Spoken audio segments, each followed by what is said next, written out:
I think that's when you start to getting into a hamster wheel of churn.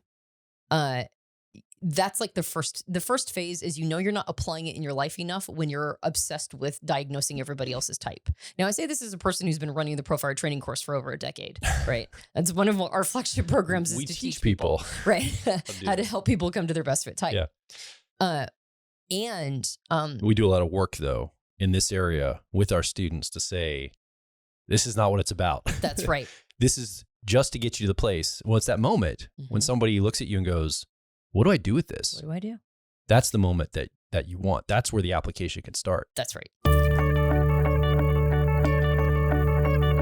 Hi, welcome back to the Personality Hacker Podcast. My name is Joe Mark Witt. And I'm Antonia Dodge. And this is officially the 10-year anniversary of the Personality Hacker Podcast. Well, we're late by a week. No. As in, like, we just closed it. Last week was the 10th year. It was the final one. And this now starts, well, I mean, I guess it's kind of one of those things that, you turn a year old after you've lived a year. Yeah. So we are now officially into the second decade of the podcast. Yeah. Well, and we just did our 500th episode not that long ago. Right. Where we talked about what it's like to do almost 10 years at the time of that recording and, 500 episodes. Right. But the 10-year mark is actually more significant because you could do 500 episodes in a month. If you did like 3 a day. That's true. Well, I don't know what the math would be. No, like I think multiples a day. I'll say that. Yeah. I'm a feeler. I can't do math. But yeah, so you could do, but so it's significant, that workload, but being able to do it over 10 years, man, that's a whole different benchmark. As far as I'm concerned. We are not, however, going to spend the entire podcast congratulating ourselves because I think we did a good job of self-congratulation in the 300 or the 500th podcast. Yeah. So we won't go super into it, but I do think that it's significant, right? Yeah. And remember, and I said this on the 500th, I promised you 500 episodes or 10 years. So we're done. This is the last one. I have delivered on both, sir. You made it. That's right. I made it to both. You're like the only ENTP that's ever made it with anything that long ever. Yeah. Like ever. Like I think there's ENFPs like myself that have made it that long, but there's no ENTP on the planet that's made it 10 years, 500 episodes without missing 1 week ever that's ever existed. So you've now guaranteed. You've now officially said that feelers can't do math and that ENTPs can't do anything for 10 years. Oh, whoever's listening knows I'm right. Yeah. They know it's all true. I'm not saying that anybody doesn't already know. Oh no, there's some IFJ that's going to come on and talk about how good at math they are. If you're a new listener, I'm kidding. Yeah. It's all a joke. It's all a joke. It's all a joke, right? Yeah. That includes life, I think, a little bit. So that's more of a performance. Yeah. Oh, yeah. A bit of both, right? Some absurdity and some performance. That said, if you are a video podcast watcher, not just an audio podcast listener, we have a bit of a different setup. Yeah, we're testing this out. Yeah. I'm not sure I'm not as comfortable in the slouchy chair as you are. You are so uncomfortable. I like to sit up straight and be present to my life, not slouching and just dialing it in like you ENTPs. But, look at this, 500 episodes, you start slouching. Look at this. I said I'd do 10 years or 500 episodes. 10 years, 500 episodes. Look at this stuff. I have fulfilled my contract. And I basically strong-armed Joel into doing a more lounging like set because I'm like sit up a little. I just feel like I'm I feel like I'm like I don't know. Yeah. I need one of those like pews, those wooden pews from my childhood where you'd sit up in church straight. Like they were just completely straight and you're like very rigid. Can I get you a bed of nails? Yes. Okay. Just to feel nice and comfortable. That would make it feel better. So effectively, what I'm trying to say is that now that I've fulfilled my contract, I insisted on a couple changes. And one of those is if I'm going to do a video podcast, I can't make it that starchy. Like we've had a table, we've had what I would call very uncomfortable chairs that required me to sit ramrod straight. Yeah. And I'm like, if I'm going to keep doing this, man, I'm going to have to be just a little more chill vibe. Can I sit up at a table and you can lounge? Like, can it be like a David Letterman of the old, or actually the night shows do that now, right? They have like a desk for the host and the person that's there, the celebrity is kind of lounging, they're laying on their back with grapes dangling above their head and a fan and the whole thing. That's fine. If you want to be the host and I'm the celebrity, that's totally fine too. I can sit up at a desk and feel, they always put them real close too. That desk, I think the reason they do it is you have to sit so awkwardly close for old school television that was like square. And so they had to jam you into the same shot. And I think the desk is actually a device to get them close so they don't feel so far apart in the shot without having to like literally sit next to each other like airplane seats. But if you look at those shows, you're really close to the host. Like you're really in that shot. Well, maybe not now, but like the olden days used to be like Johnny Carson. They were like right next to him. Yeah. Because they had the black and white square television. They had to get them all in there. Yeah. And so it might look a little weird, awkward, and possibly even scandalous. Yeah. If they were that close. But no. So yeah, we can do that if you want to. I don't know. I just want to not be uncomfortable anymore. I just want to be chill vibe. Chill vibe podcast. It's the Personality Hacker Chill Vibe podcast going forward. So, but the content, clearly we've given ourselves permission to banter a little longer on this one, but the content will still be good. Yeah. I mean, I don't know. Has the content been good up to now? If you believe the content has been good up to now, I don't think the content's just going to change that much. Yeah. It's just going to be chill vibe. I'm just going to be in a more loungy chair. Well, and you and I have debate about content all the time. Like I'm always thinking somebody's going to be new listening and they're going to not know what a cognitive function is or SE or extroverted sensing. They're like, what are these in-speak terms? We need to always contextualize this for anybody, just in case there's a person that stumbles onto the YouTube channel or finds our podcast. I'm always like trying to make it an access point. Yes. And you're always wanting to not have to take time to do that. Well, and I don't think you do not care about new people, but I think it's like, it feels almost like it's like forced for you. I just want to get into whatever's interesting to me. Yeah. And so I don't mind doing that a little bit, but yeah, I don't want to explain the car model every episode. Yeah. That has been a little bit of a contention. It's like, well, what if they're brand new? I'm like, there's 500 and some odd episodes. They can go back and listen to an earlier one. Yeah. But that's not to say that I don't welcome new visitors, new listeners. Welcome if you're brand new. I don't know why this is the first one you listen to, but you're welcome.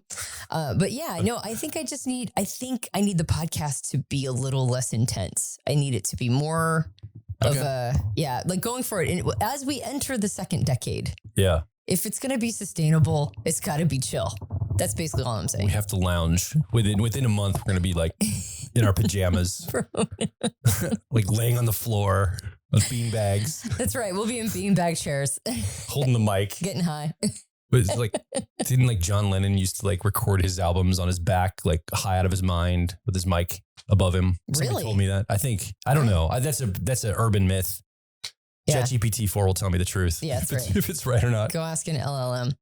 So all of that said, we're at the 10. I guess we won't be self-congratulatory and as self-indulgent as we were with the 500th, but sure.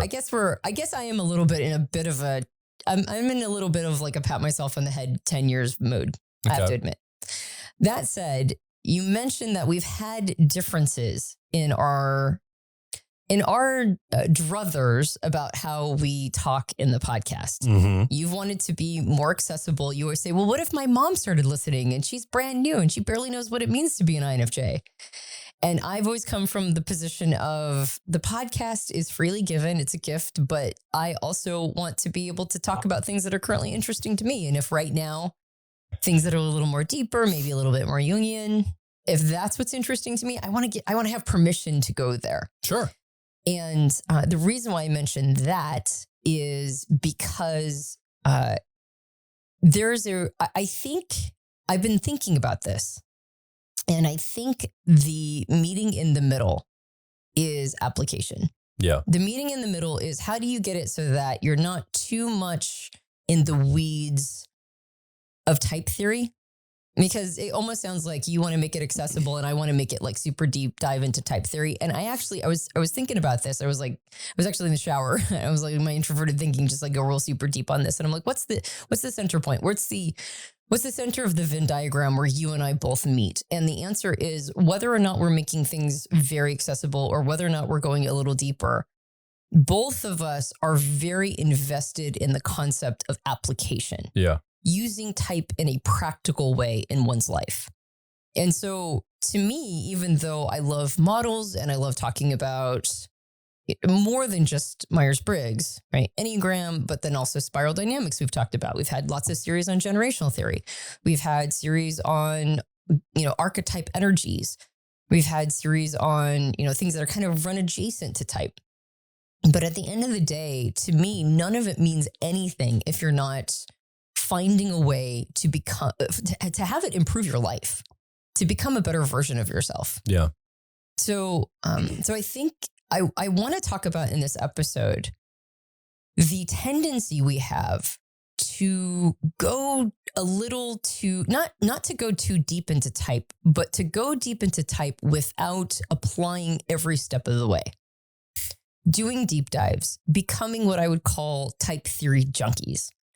And I like the word junkie because it conveys this concept of a bit of addiction. It conveys an idea that it might now loop in on itself and become more harm than good. And I think that might be an interesting little bit of a conversation today, a little bit of a deep dive, even though I'm talking about not diving too deep unless you're applying, but a little bit of a deep dive into this idea of when are we using type inappropriately? When have we gotten to that place when we are junkies and we've lost the meaning? We've kind of lost our path, lost the way, really. Yeah. Lost the thread, effectively. Yeah. And so I want to throw it over to you. Like, what do you believe is the moment when type starts to become maybe even a liability? Well, I'll say this, that one of the things we're starting to talk with our students or our potential students, clients, people that want to work with us. I've been using this phrase. Do you want to understand your problems through the lens of personality type? Or do you want to solve your problems through the lens of personality type? Like, which one do you care about? And I find people, they actually, like, after doing this for over a decade, this week, well, the podcast, we've been doing personality hacker a lot longer than that. And we've been running, we've run like almost over 600 people through our profiler training program, teaching the the skill of personality profiling. Our personality life path mentorship has been doing group coaching with people for the last year and a half. It's becoming our flagship program just to rival profiler training. It's an incredible program addressing the 8 areas of your life represented by the cognitive functions of type. And I even in these programs, even somebody that's been listening to Personality Hacker for 10 years, people come in and I am still baffled. And maybe I find myself here too. I don't know. Like, I'm not trying to point fingers because I need to reflect. Am I doing this as well? But so many people keep sidelining. They get really close to solving a problem with their personality type. Like, they understand something and they're like, oh, if I just do this, but you know what? I need to go learn more. Oh, there's subtypes now. Let me go down to subtypes before I make that action. Or, oh, wait, I just heard about socionics. Now I'm going to go explore that. Maybe that's the better system. Maybe that's the system that'll help me in my life. This whole Myers-Briggs thing, I just spent 5 years learning. I'll put that on pause. I need to go learn more first. That's like, just get into action. Like, solve a problem is what I'm thinking. Yeah. Oh, there's 2 models of socionics. I need to learn them both and compare, contrast. Or Enneagram or, right. Whatever it is. It's just like the expansion. They keep talking about it. And then it's always brought back up to theory, and it's always going meta theory. And that can be great, but man, it's the hard moments when you're in a fight with your partner. Never happened to me, but if you're a fight with a partner, you're like, oh my gosh, I'm watching as an ENFP with the ENFP. I'm watching my motivation right now. I can see that I'm motivated to win this argument. Mm-hmm. But now I have to do something about that. Mm-hmm. Now, first I can understand it. I call it. Just because I call it in a dynamic with you doesn't mean you're like, oh, great, good. Okay, we'll de-escalate now. Now that we know what's going on, Joel, I call it, we understand it, but now I have to do something about it. I have to apologize. I got to get control of it. I got to do something to solve this problem. I can't just understand it. And I think that's where the magic starts to unlock for me. So when I see people into theory, I think it could be fun to be in theory. I mean, we talk about theoretical stuff all the time. If you sign up for one of our personality life path mentorships or our profiler training or any one of our live programs, you're going to find a bunch of geeks like yourself that want to stay up till 3:00 in the morning and talk about the nuance of a trickster shadow function in the 7th position that shows up and gets in cahoots with the 4th. I mean, you're going to want to talk about all these extra things, right? And go really deep in it. And, when you bring it to other people in your life, does your mom or Uncle Bob care about that? No, they don't. They care about, okay, what does this mean for me? Like, my family doesn't care at all about the theory of personality type. All they care about is how it could help them. And even that, they're not even that interested in, right? They just don't care. So I'm not going to win them over with theory. And that's the other thing. A lot of people are like, if only my family and friends understood and knew what I know in this system, it's just so amazing. I wish everybody could just know this. If we can just get in this every school system, if we could just get this to everybody And if the whole world could know this, all our problems would be solved. No, they wouldn't. Because there's a bunch of people know it now that don't solve their own problems with it. Mm-hmm. They just keep geeking out on it. Yeah. So I sound like I'm angry about it. I'm like, I think this is a time of year right now. Time of this recording, I'm doing so much like paperwork stuff because it's like I have to file New Year's stuff and like taxes and all this stuff. So I'm kind of in a grumpy mood all the time. I think just like an edgy, grumpy mood. Like you're in introverted sensing constantly. Oh man, all the time. Yeah. Terribly. And extroverted thinking. Good Lord. And I'm already there all the time. But this time of year, it's like, wow, just like it's hitting like, I'm still trying to figure out last year's taxes. Now this year's are due. Like yeah. Like I just can't keep up with it. And it's extra because a lot of the introverted sensing institutions themselves are not well run. Yeah. And so if you have any confusion, too bad. Well, in the middle of this, Antonia Dodge wants to make changes. I'm like, dude, I can't change anything. Like, I sound like I'm an ISFJ or something. I'm like, don't change. I just spilled tea. Don't change anything on me. I can't handle it. Like, I like introverted sensing, memory dominant. I'm just like, please, ISJ. I feel like that sometimes. I think an ISJ would be more open to making changes than you are right now.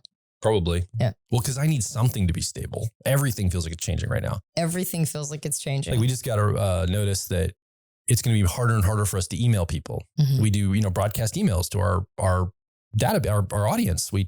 I'm sure you are on our email list. If you're not, you should be. We send newsletters and give you alerts of when new programs open. And we got alert that Google and Yahoo are tightening this up for spam. They basically are going to force you to be more spammy, quite frankly. They're going to make you have to be more aggressive right out of the gate in emailing people to get them to respond to you to make it look like it's not spam, meaning you have to put more aggression in your emails, which I don't see that solves the problem. It's only going to make you more aggressive as a person that needs to email people. Yeah. I don't know. I got all these problems, Antonia, and I need personality type to help me solve all my problems, not just theorize about them.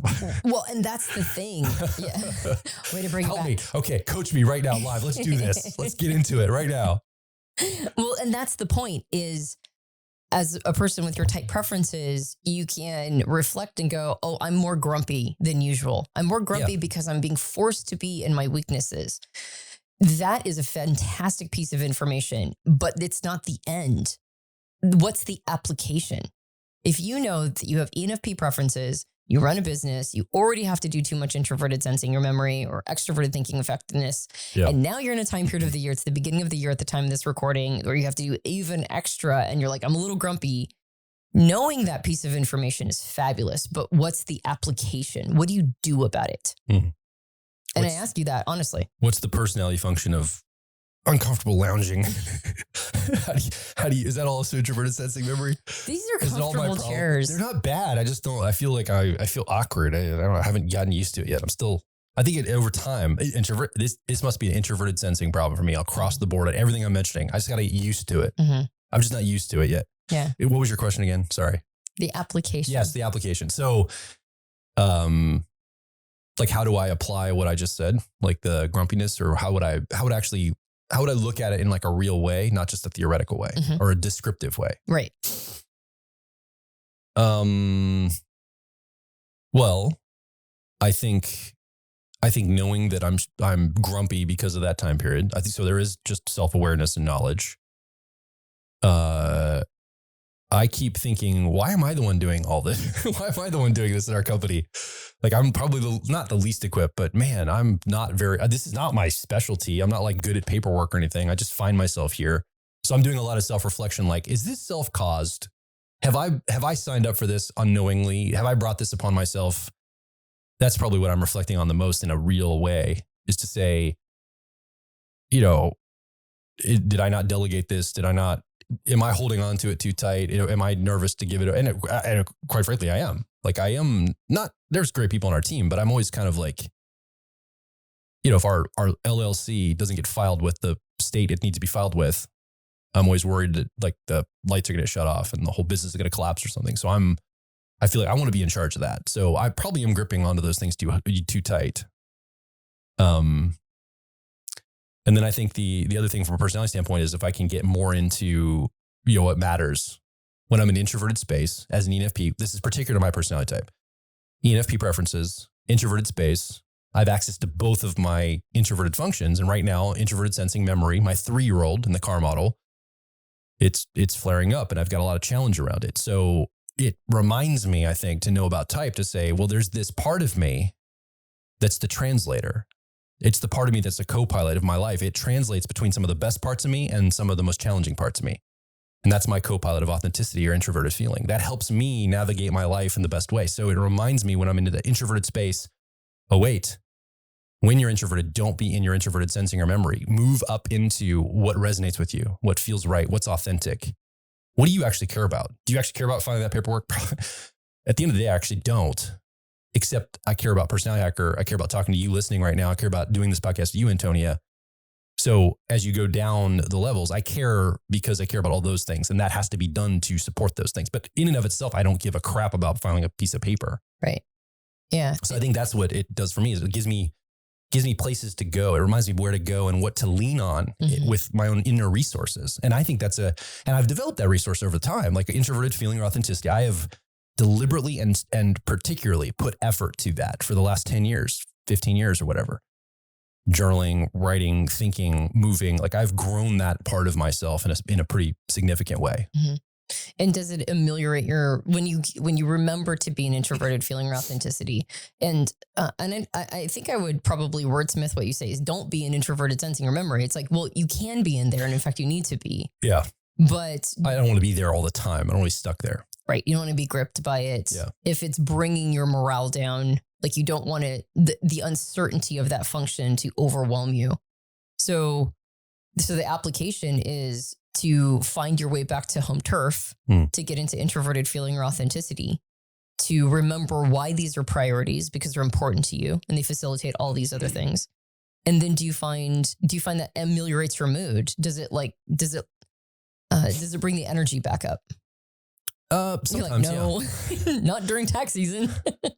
Sometimes I think right now we're under a lot of like even the best parts of myself are under a lot of pressure because there's a lot of changes in the world in general. I think you listening can feel it. Like the time of this recording, you can just feel something palpable in the air. It's tough. Like there's a maybe I can call it a dark energy. I don't know. This is a heavy energy in the world right now. I mean, a lot of stuff's going on. And so I think everybody's going through this. I don't think it's just particular to me, but I think, everything's getting tighter and more constricted. It feels more intense. It feels like the stakes are higher.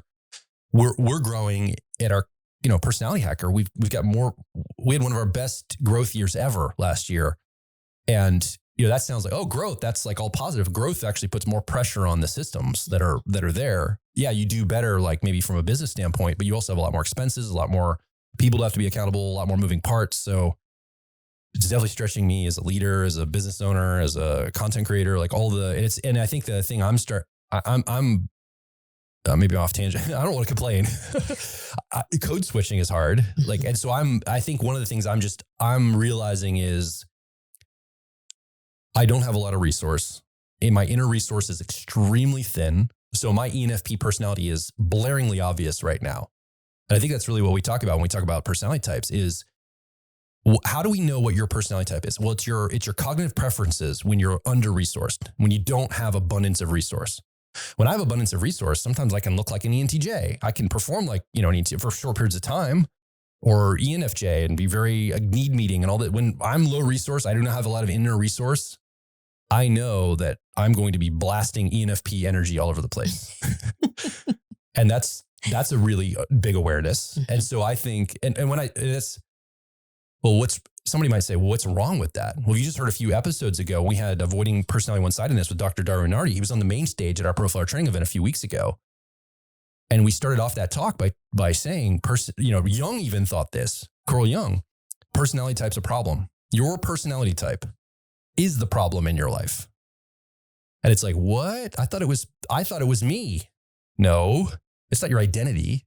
It's how you're cognitively wired. And it's a challenge because you can become one-sided. So I could see under enough stress over time in my ENFP preferences, being more ENFP, and someone might look at that and that's noble. You're more yourself. And I'm like, yeah, I'm more my default settings because I'm under-resourced, but really, I don't know if that's really more myself. Do you experience that too? I feel like I'm being interviewed, by the way. Am I? This is a weird episode. You usually interview me, so it's I was actually sitting here thinking, the tables have turned. I enjoy it. So I'm kicking it back to you. What do you think? I bought lounge chairs, and now it's all about you, Joel. I'm in the spot. I'm sweating. I'm like Richard Nixon on the stage with JFK in the 1960 debates. Like, oh gosh, beads of sweat. I'm going to lose the debate. Yeah. Yes. To your question, do I feel that way? I feel like the worst parts of my type come out, obviously, when I'm stressed. Sometimes I feel like I'm in a loop if I'm super stressed. Sometimes I feel like I'm looping between my first and third functions, or my driver and my 10-year-old. Yeah. Sometimes I feel like I'm in the grip of my inferior 3-year-old function. But like you mentioned, it's like I can't maintain the parts of myself that I'm trying to integrate well. Yeah. And so it's not like those parts come out.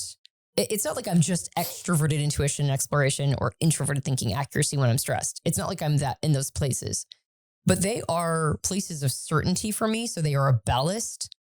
And when I'm under-resourced, I find myself either being the worst parts of my lesser preferred functions, or the more biting parts. Yeah. Or the kind of the worst impulses or compulsions of even my stronger functions. So I can get pretty harsh. When I'm under-resourced, my introverted thinking will come out in a very harsh way. I'll start saying quote unquote truths that in the moment feel like I've been withholding them. But really what it was is when I was more resourced, I had more diplomacy available to me.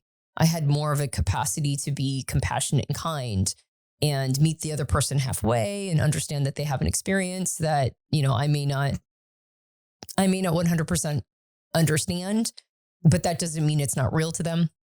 And so I do find myself, less capable of pulling on the parts of my extroverted feeling or harmony that I believe that I have put a lot of effort into maturing.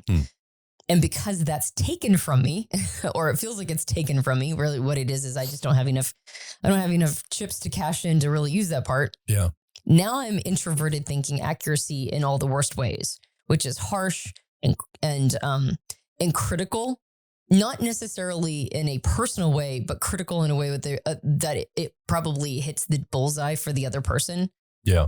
And then I find, and both you and I do this as two ENPs, we get into a chaos spiral. It's like, what should I be focused on?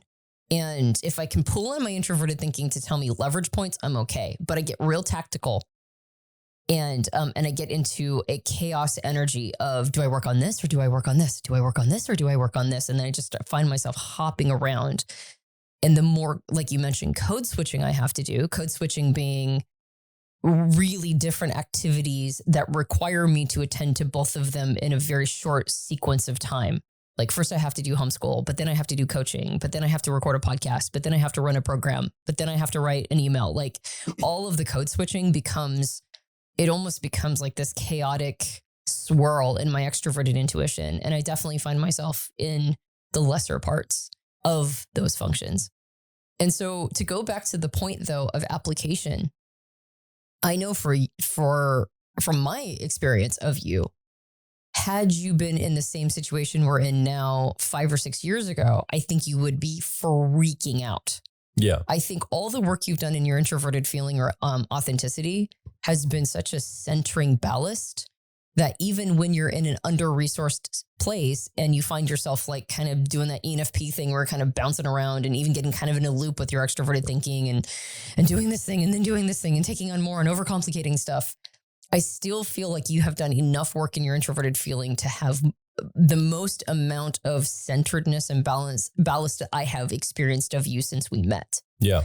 And that's the application part. The application part, in my opinion, is to understand your type and do work in the quote unquote off season to strengthen the parts of ourselves that are available to become better, to ensure we're not one-sided, to in the times when we're not required to perform under-resourced, where we push those parts of ourselves to do things that are hard, to do things we don't want to do, to do, and for our, for us as extroverts, it's inner work. For introverts, it would be more outer world work. But whatever it is, whatever's a hard lift, the heavy lift for you, to do that in times based on a knowledge of self and knowing that those are best practices. So when you get to that under-resourced place, it's the response is so much more mitigated, right? It's not this, as much as I know that we can become chaos agents in these moments, we're not the chaos agents we were in our 30s, right? Yeah. I think we've gotten a lot more, well, chill vibe. Yeah. Just in general. There's a student, a client student was in our personality life path mentorship. And again, if you're listening or watching, you have no idea what I'm talking about. It's an 8-week program that goes through all the Jungian cognitive functions. And we look at each one as a slice of your life, both the archetypical energy in the world, but also how this energy relates to you and your personality and the people around you. Because you might have people in your life that represent this energy, in their personality, that you don't have it, but now that's in your life. And so we talk about this energy. We start with the sensing processes or functions, and we move up all the way to the intuition. And we go every single week, we unpack this with a group about, right now, at the time of this recording, about 20, 25 people inside of one of those programs. Extremely high touch. And we do a live call every week. And then we end it with a 3 to 4 day live event where we help create a systems map of your life and then a step-by-step action plan to get on your passion, purpose, and mission, to get you on your life path. That's why we call it personality life path. It's blowing up. People love it. Like, they're having life-changing experiences and changing a lot about their lives, like partnerships, careers, trajectories, majors in college, like whatever it is. And a lot of people come in there and they do small changes, and they'll make these calibrations or changes, and they get kind of their systems map and they take a couple steps. We have one student and then some, and there's always bypass. Well, what about this? What about my integrate? And like, always attempting to gain more, expand. And students are doing great on the program, but there's this one student who, we were talking about this week. Every time they come on, we're like, hey, okay, so what we're seeing based on in the live coaching environment, here's what we think you should do this week. Because we pick an exercise every week. And there's like a list of all the exercises to tune yourself into that energy in your real life. Because we don't want you just to be left, out trying to figure it all out. We help each person choose an exercise or a couple exercises that week to stretch them to be appropriate for them. Because like for me, extroverted sensing week, the very first week we start with sensation, that's my, in the functions, in my cognitive functions, it's my 8th function, right? So I'm not going to necessarily be excellent at this. So my exercises for that week, for example, if I was a student, are going to be a little low level. In ESFP, we could throw a lot of stuff at them because that's their dominant driver function. They show up with that to the world. A lot of capacity there. So it's different for everybody each week, depending on what your personality type is. So, but the group is seeing this happen and expand. But this one ENFJ comes on and this person is just, I see it. What should I do? Help me. Should I do this? I'm going to do these things. They go off. They do them during the week. They come back and they're like, hey, that worked. That was amazing. I executed on this. I did this thing. It worked. It solved this challenge. I had that conversation with the person you said I need to have the conversation with. I did that physical thing you asked me to, you suggested I do. That's incredible. I'm going to start weaving this in my life now. And there's other students like this too, but this person I'm thinking of, they are so consistent, like all the 8 weeks they went through. And then they also joined our post program, which is more group coaching after it, because we have some follow-up coaching because we don't want to leave you after 8 weeks in a live event. It's like, oh, you're on your own. Bye. We have continuing coaching to help keep the flywheel going, accountability, and you keep with your same group and stuff. So they were part of this extended experience. And I was just blown away by how much they were that kind of person. I don't want to just understand what I'm dealing with. I don't understand my problem. I want to solve it. And the amount of execution and action and application that they would take and the results they were getting and still getting being part of these programs. I mean, I think they would, I don't want to out who they are specifically, but I think they would report that my life was changed. Like I'm continually upgrading my life by taking action on the knowledge I have now. Yeah. Now that could look like I'm bragging. Like, look, our program is amazing. You should join it. If there's any time to join Personality Life Path Mentorship, you should join it because it's incredible. We're going to probably start offering it more frequently because it's the program I wish I had 20 years ago or as a teenager or a college student. Like, oh my gosh, being able to see all these aspects of my life. But it's so wonderful to see. And there's other clients like this person too. Yeah. We've had many of them. Yeah. But it's just so refreshing to see somebody take so much action in their life. This person's just like a super action taker. Yeah. And it's really working. Yeah. It's like they take how they understand who they are and they're wired and they're people in their life and all their personalities, and they just start to make changes. And get some results. Yeah. No, not always perfect results. Sometimes it's, there's like a difficult conversation. They had some hurt feelings. They had to work through that, but there's results nonetheless. Yeah. I think that's awesome. Yeah. And so for me, and that they're definitely stand out. I love having those kinds of students and clients in these courses. Oh yeah. Because they show that there is a lot of power to the system if you just get into application. And I recently wrote this in an email that went out to everybody who's on the emails list. that I can't get out in a few months, like in a month. That's right. Harder to email soon. Those emails where I talked about how it feels to me like people like type systems, particularly Myers-Briggs and Jungian cognitive functions. It feels like it's the sword in the stone that's like throbbing with energy.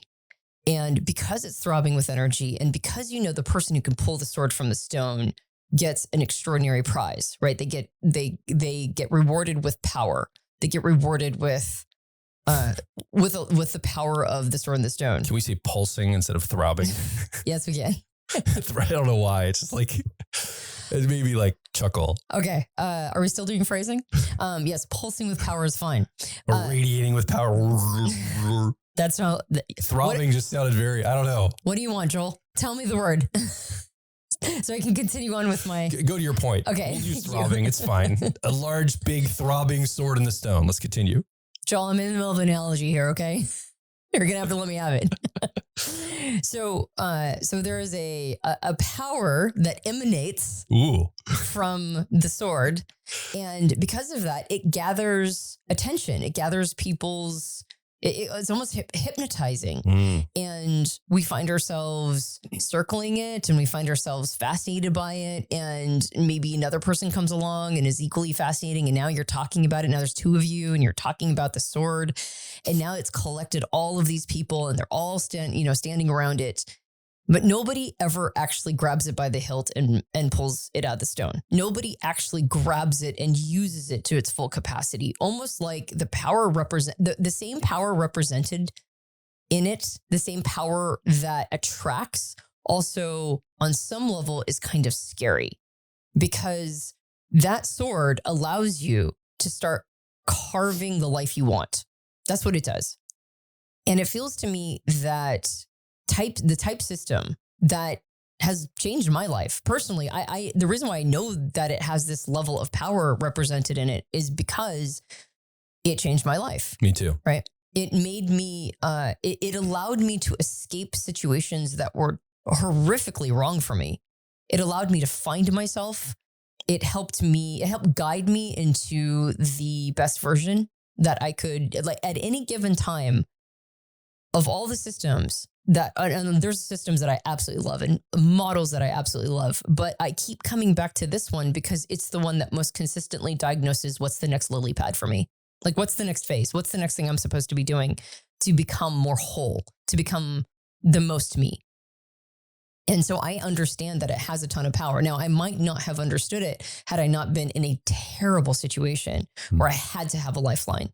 So in some ways, it's not like I'm just super smart and that's how I figured it all out. It's more like I was super desperate, and my desperation made it so this was a lifeline, and it worked. It was a lifeline that worked. And so now I'm an evangelist, right? I'm like, no, actually type is super powerful. The challenge I think that happens is when we become hypnotized by its potential power, but never quite grab it, right? Never quite use it in application, is we can create a bypass of feeling the same temporary hit you would feel if you were making changes in your life by learning more, by learning all of these nuances, by expanding the system, by getting down into the nitty-gritty of all of these different nuances. You get the hit of the power, sort of this temporary hit, without any of the negative consequences of making changes in your life, because there's always bad that comes along with the good. For every change we make in our life that improves it, there's going to be consequences that are painful, right? We have to let something go. We have to have a tough conversation. We have to leave the safety of a career. We have to like start reevaluating our paradigms. All of it. Uncomfortable chairs. Yeah. Stop. You're fine. They're not actually, Suck it up. they're not uncomfortable. I was making a joke. So like, just fiddling. Suck it up, Joel. I'm in the middle of a thing. So, there's No, you're absolutely right. There's these things that we must do. I'm sorry, I didn't mean to distract you with the uncomfortable chair comment. Yeah, it's fine. I was trying to be more bantering casual, but see, I failed at that too. Yeah, you're good. Just wait until the TI is done and then go banter.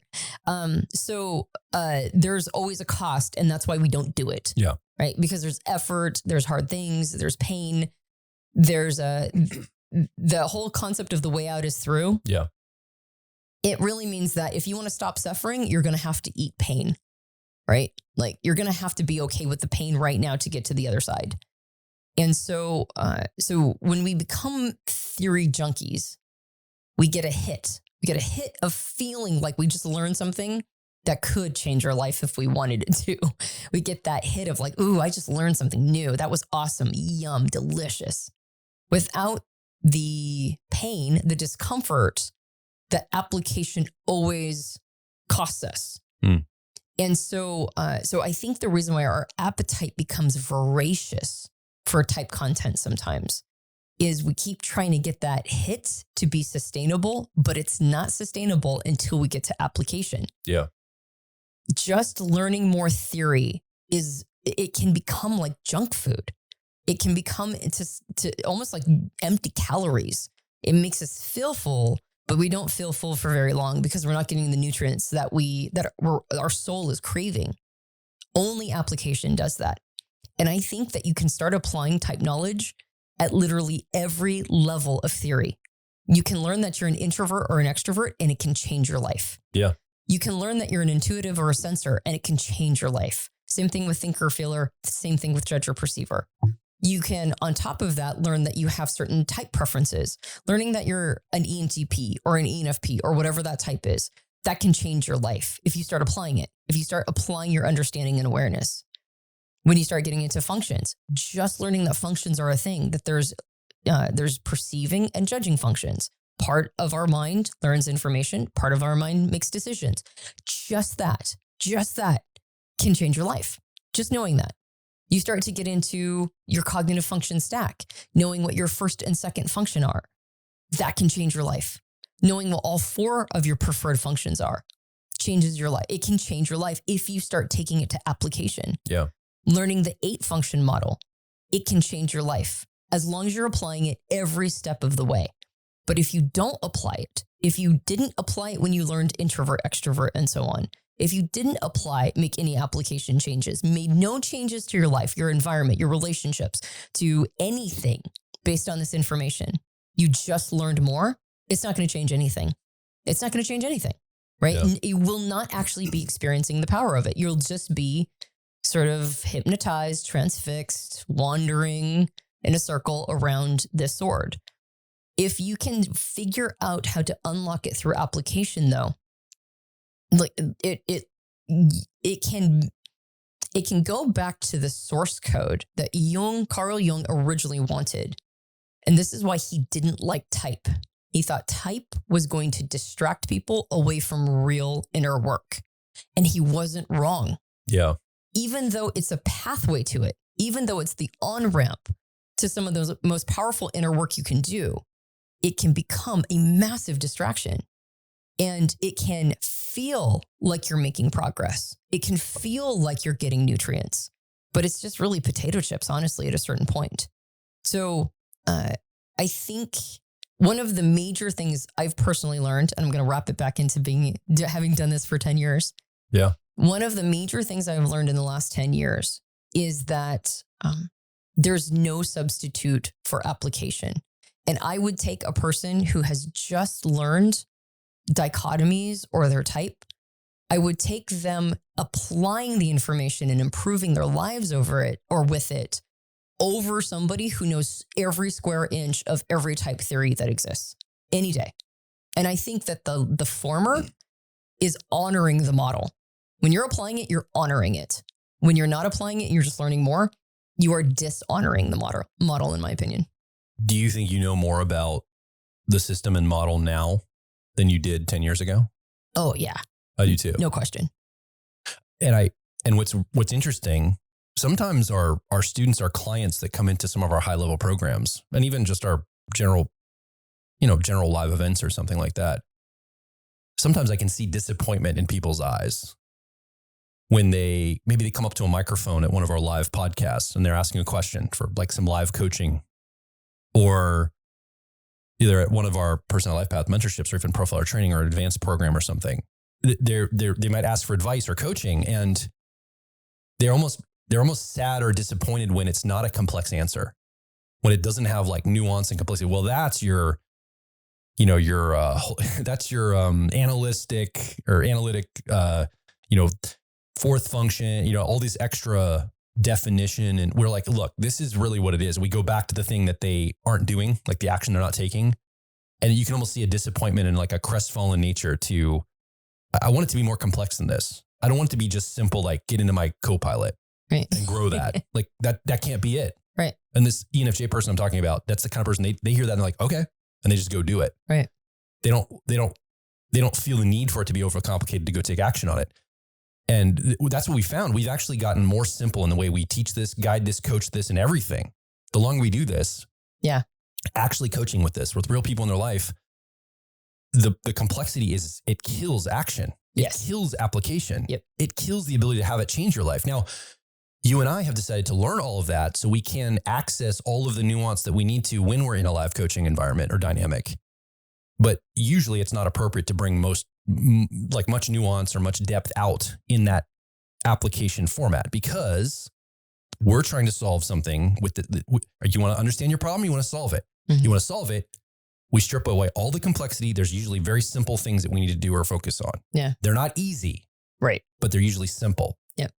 And I think that's the difference. And I think what we end up doing is we flip it and we say, well, complexity makes the action easier or something. Like a complexity in its definition or understanding makes the action easier. And I don't know why we think that, but it doesn't. It just clearly does not. After years of coaching, group coaching, one-to-one coaching, live event coaching, teaching, training, through all of these models, complexity kills personal growth. Well, there is something to be said that, and I say this a lot. So I do think that a good diagnostic leads to a good prescription. Sure. And sometimes you have to understand the complexity of how a system is operating in order to create a good diagnostic. Yes. So there is something to be said for understanding complexity. That said, a good diagnostic does not replace a good prescription. Yeah. And I think that's what I don't understand. Or at least that's where I sort of, I think that we end up doing ourselves a disservice by believing that the best diagnostic is a replacement for a prescription. And I think part of what ends up happening, I'm glad you mentioned that idea, because I've been thinking about this a lot. I think that I probably communicated more complexity early on when I was learning it myself, right? Like as I was learning complex concepts and sort of going down the rabbit hole of theory, that was also very interesting to me. So I can appreciate why it's interesting, because it was interesting to me at one time too. Yeah, of course. It wasn't until I understood the magic of and the importance of application, though, of applying literally everything that can be applied. It wasn't until I got to that place where I realized that a lot of the type theory that I thought I knew was not actually accurate, not until I got to application. And so the other thing that application does is it takes us out of the fantasy of type, because type theory is really elegant. That's part of why it's so hypnotizing. Yeah. It's a very elegant theory for the most part. And it wasn't until the messiness of life. The theory didn't work. Yeah. Or not the way I thought it did. Exactly. Right. There's a lot of exceptions to rules. There's a lot of things that I would make dumb comments like an ENTJ would never ... I mean, I made those comments all the time. I see them all the time, right? You can't be an ISFP. An ISFP would never ... I'm like, you mean do human things? Why would an ISFP never do human things, right? If it's a thing that's done, we will do it. Now, we might not do it with the same aplomb that another type would. And it might not be something that we're going to get a lot of attention for. Or have certainty around. Exactly. But there's a lot of things that all of us can do that have nothing to do with type. And so the more application I saw, the more I realized that the theory is incomplete with that application. And it does get a lot more simple. So there's I would say that probably the number one thing I've learned in 10 years is to not allow type to be a spiritual bypass. And it's very easy for just about anything to be a bypass. And I think it's because authentic personal development is a moving target. You have to do the right thing, and you have to do enough of the right thing to get to the other side of whatever challenge you're experiencing. For sometimes that's rest. Sometimes that's hard work. Sometimes that's going easy on yourself. Sometimes it's going harder on yourself. Sometimes it's intellectual. Sometimes it's emotional. Sometimes it's kinesthetic. Sometimes it's with people. Sometimes it's alone, right? It's always changing. And so since our like authentic growth and development requires us to have a vigilance around its constantly changing tone, right? Like we have to keep our finger on the pulse of like, I'm not at the same moment in the timeline that I was before. So the thing that worked for me before might not work for me now.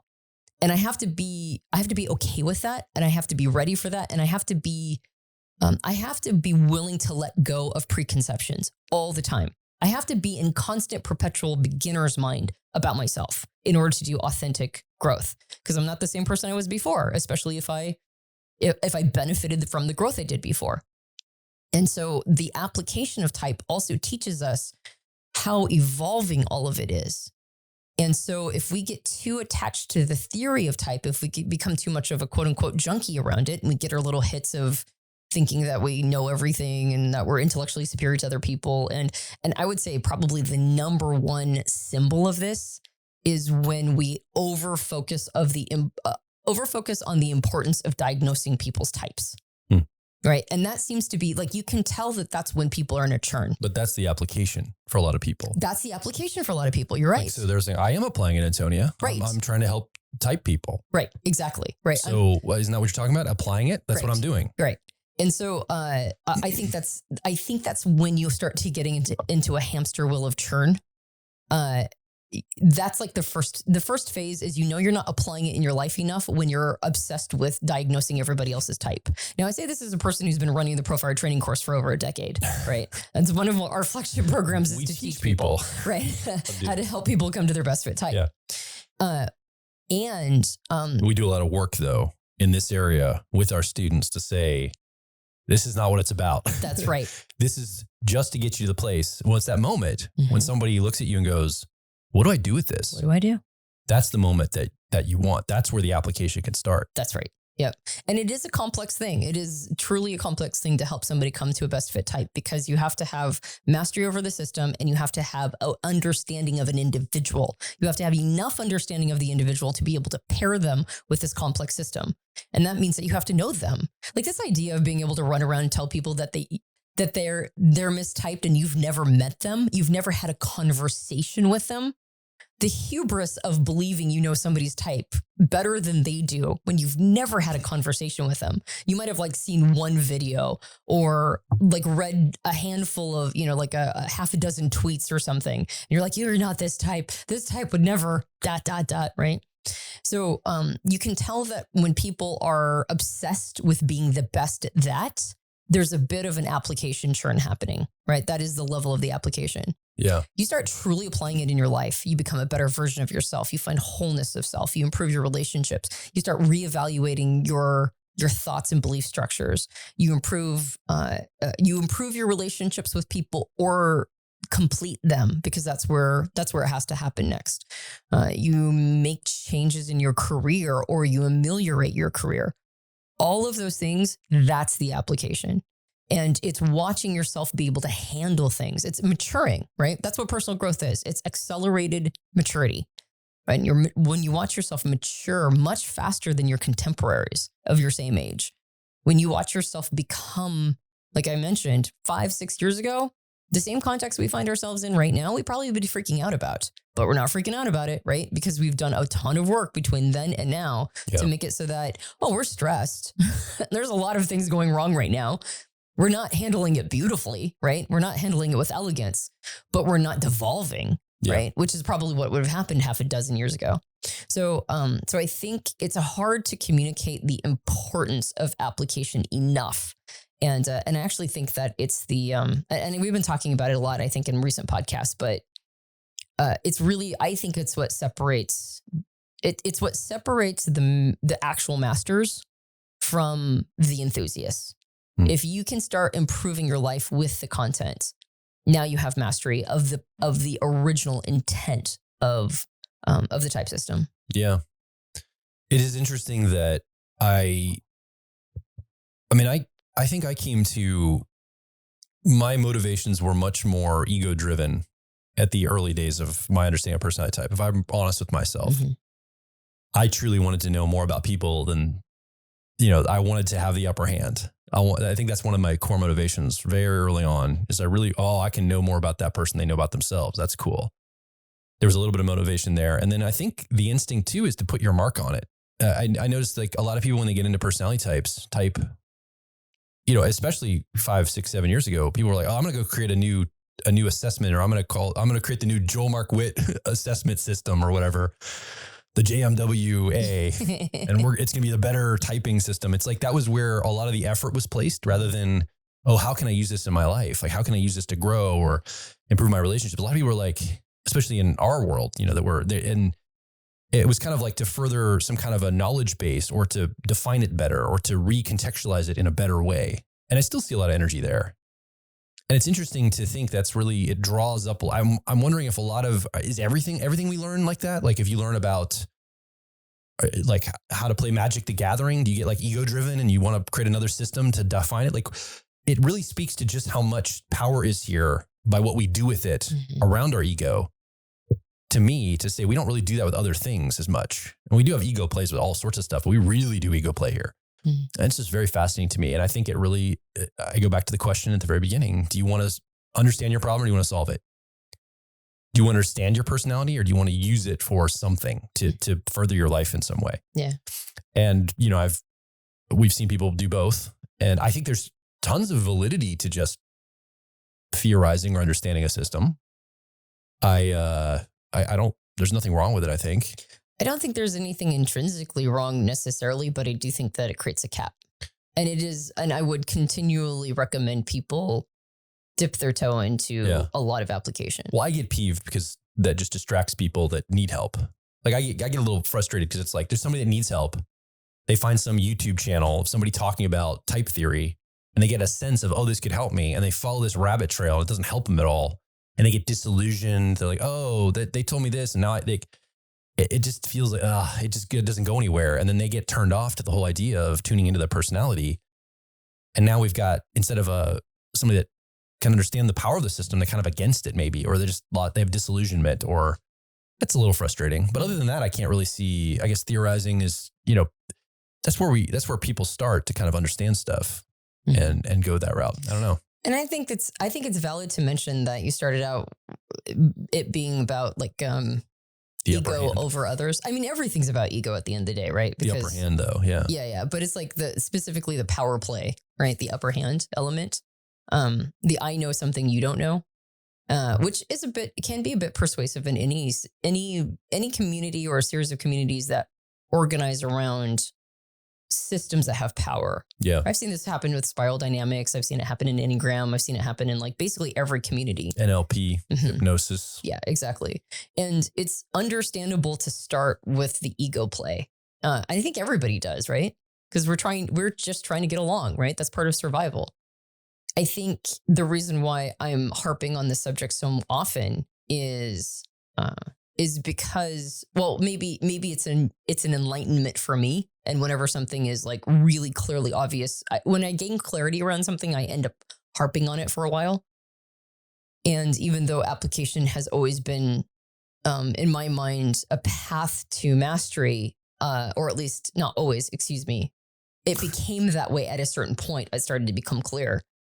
I think at this point, I do feel like we are that we have an ability to set the trajectory of how people in general will be in the relationship with these systems. We're actually, I mean, we're not super early adopters, but when it comes to talking about all of us, like person listening to, or just you and me specifically? Yeah, all of us, right? Like the three of us right now. That's right. Everybody who's really into the system has an ability to set a trajectory of how people will be engaging with this in a big way, because we're planting flags right now. And how we view type has, as a community has changed over the decades. I think at this point, though, we're still in the early days before it really globally explodes. And I never thought, I was like, maybe it'll explode. Who knows? But I'm starting to get this feeling that it's going to be a global phenomena. Yeah. More so than it even has been. And so we have an ability to set a tone for how people will be engaging and seeing this content. And if we forget and miss the importance of application, applying it in our lives, helping it become better versions of ourselves, more whole, complete versions of ourselves, the way that Jung originally intended in psychological types. If we forget that and stay with the ego play piece, where we're trying to be better than everybody else, or we're trying to be the person in the know, we could leave an energetic signature that rings through generations. At the same time, if we are obsessed with and can't stop talking about how much it can change your life and how application is incredibly important in all the different ways to apply it, that also is an energetic signature that can get baked into the system. So that's probably one of the reasons why right now I'm on about it so much, is because I can kind of feel the rumbling of it turning into something really, truly big. And there's probably a bit of me that's like, make sure everybody knows it's about application. Make sure everybody knows that you can apply it and become better before it becomes something where it's just a runaway. Well, if you're right, we need to do a lot of work real quick as people. And here's the thing I see. We don't have time to unpack this on this episode, but here's the deal. If you're right that this becomes a worldwide global phenomenon, that means it's going to go very emotional. And it's going to go wordless. And right now the system is extremely verbal and digital. Yeah. It's very heady. It's a very introverted thinking style of we parse it out. We tokenize it. We put it into its component parts and we verbalize it all the time in the English language often. Yeah. It's growing right now in Korea or South Korea like crazy, right? So yeah, a lot of Asian countries. I don't speak Korean. Do you? I mean, I don't we don't speak a lot of different languages, but it's such an articulated system. Who knows how it gets translated to other languages? So I'm looking at this going, well, I think this idea of action or application, but I also think of embodiment, of embodying these 8 energies, of these 8 Jungian cognitive functions. We have to find ways to code these experientially, embodiment, emotionally. It can't just be the one channel we've used with language and labels. Yeah. Because that's going to break down real quick, because there's probably more Chinese speakers or Mandarin. What does China speak currently? The major language is it Mandarin? It's Mandarin. Yeah. Cantonese. I don't know which one is there. I think Mandarin's one first and Cantonese is second. I bet there's more Mandarins or whatever the preferred language. I probably should have looked it up. I'm bearing my own ignorance here, but one of those, whatever language is the dominant language of China, I'm guessing is going to be spoken more than English after, over time, if it's not already. And in the world, you mean? Yeah, in the world globally. And then also we are already, other countries don't speak, France doesn't speak English. So there's all the other languages as well. So it's such an English language based system. Yeah. With the words, judger, perceiver. Yeah. Like, do these translate directly to other cultures? I don't know, but emotion and experience can, because it's human. Language is a construct. It's an abstraction. How do we take the question I have in my head? The abstract question is, how do we, if what you say is true, how do we put these flags in the ground to make sure this expands? How do we make sure it gets put in that way? That's a big question. I would love to explore that, because I think that's really interesting to me. I mean, not just that, any personal growth, any articulated thought or system, if it depends on language, that's going to be very challenging to go large around the world. Well, and then how do you keep the quality assurance of it? Because you start to make things experiential and emotional, they get very personalized.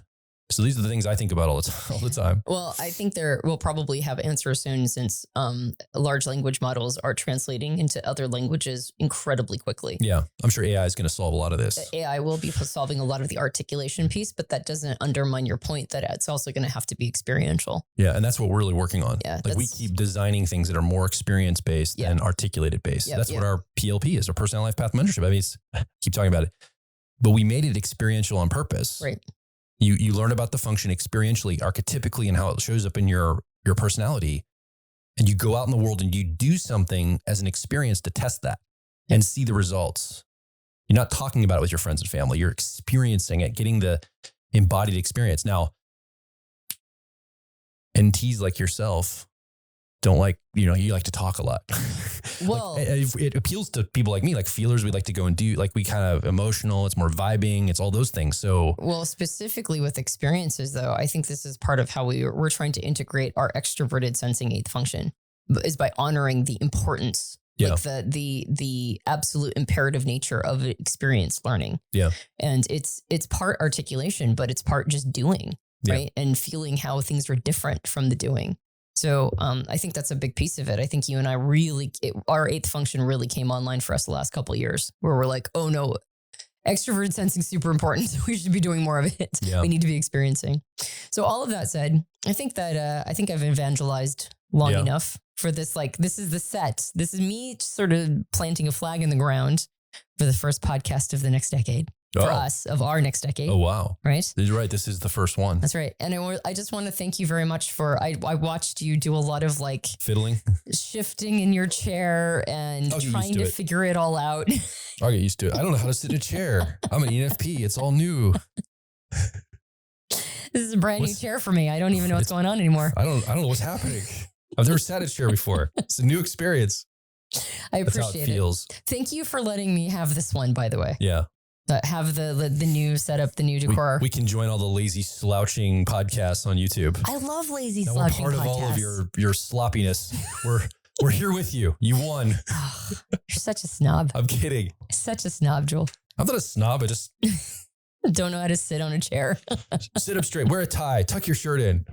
That sounds like an ISTJ from like 1950. Yeah. Or everybody from 1950. Well, that's true. It doesn't matter what your personality type is. My ESTP father was still the same way. He was born in 1940. Like my grandfather used to tuck his shirt in, not only just tuck it in, he's straight, and he used to line up where the buttons on his shirt with his zipper fly. Like they had to be in perfect alignment because he learned that in World War II. So he's like, that's what the military does. And he'd get on I'm sure he would be very disappointed if I had long hair. He didn't know me with long hair, but he would be very, cut your hair, you hippie. That's probably what he would tell me. He'd be disapproving of your life choices. My uncle was telling me in like the 60s, old dudes used to get really mad at young men if they had long hair. Like they'd like punch you. They'd get like frustrated and like come at you like physically. He's like, if I had your hair when I was a kid, I would have gotten punched. I'm like, really? Yeah. Wow. But now people go to stores in their pajamas. So yeah, your long hair is fine. See, nobody cares. They slouch on podcasts. They go to stores in pajamas, have long hair. No one cares anymore, Antonia. There's no standards. The world's going in the crapper. We need a world war to get us some standards. I think it's coming. So. Oh, bite your tongue, yeah. Yeah, I'll look back on this. This will not age well. Yeah, oof. Yeah. Anyway, okay, so all of that said, I think we should wrap it up. Okay, so what do you think? You've been listening along. Do you want to understand your problem or do you want to solve your problem? That's really, I'm legitimately, I mean, that sounds so aggressive, but I'm actually asking that. Do you care about solving your problems using the idea and understandings of personality type, understanding how you're wired? Or do you just enjoy understanding more and you have no interest in solving it? I'd like to know. And Tony would like to know. Our community would like to know. Come over, make your voice heard. Maybe you have a different perspective than I even framed it that way. It was very dichotomous the way I framed it, but come over to personalityhacker.com directly below this episode. Leave a comment, ask a question, and more importantly, share your story of what comes up for you when we ask that question. Do you want to solve it or understand it? Maybe you could have a story about, look, I've understood this in this way and that helped me solve it. Oh, okay, Joel's wrong. Maybe understanding more will help. I don't know. But I think I posit that action is required. So come over, make your voice heard. You've been the third person in this conversation. You haven't had a microphone, but we do want to hear from you. Personalityhacker.com and leave a comment. Yeah, I think any intellectually honest person will understand what you mean by asking that question. Although you did ask it in a dichotomous way. It always makes me think of the, would you rather be right or would you rather be happy? And everybody that's like, being right makes me happy. I'm like, Can you meet me halfway here? Clearly, Yeah. you understand the point of the question. That said, if you enjoyed this podcast, you can subscribe to us on iTunes and various Android platforms. If you leave us a rate and review on iTunes, it helps us out a lot. You might be watching Joel awkwardly shift around in his new lounge chair, loungy-like club chair. It's not that awkward. It's mildly awkward. On YouTube. If you enjoyed all of Joel's shifting around and making it work in behalf of Antonia, you can like, subscribe, and hit the bell. It's because I love you. It lets you know when new podcasts come Antonia. out. Thank you. I love you too.